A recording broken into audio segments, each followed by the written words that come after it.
আচ্ছা, ভাত যেহেতু দিছে আর তাহলে হাত ধুয়ে আসা খাওয়া শুরু করি।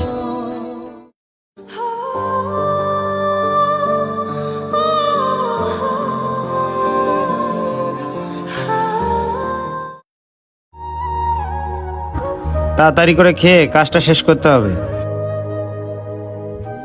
আচ্ছা ভাই, আপনাকে একটা কথা জিজ্ঞেস করব, সত্য করে উত্তর দিবেন। জি ভাই, বলেন কি বলবেন। সত্যি করেই বলবা, ঠিক আছে? অনেকদিন আগে তোমাদের হোটেলে আসছিলাম, তখন আমি আইসা বসার মতো কোনো সিট পাই নাই। আইসে দেখছিলাম তখন অনেক লোকের ভিড় ছিল, এত লোকের ভিড় ছিল। আগে এসে দেখতাম গরু মুরগি অনেক বড় বড় মাছও পাক হইতো, এখন দেখি শুধু শাকসবজি ডিম পাক করেন। হঠাৎ করে লোকজনও নাই, খাবারের আইটেমও কমে গেছে, কারণটা কি ভাই একটু বলবেন?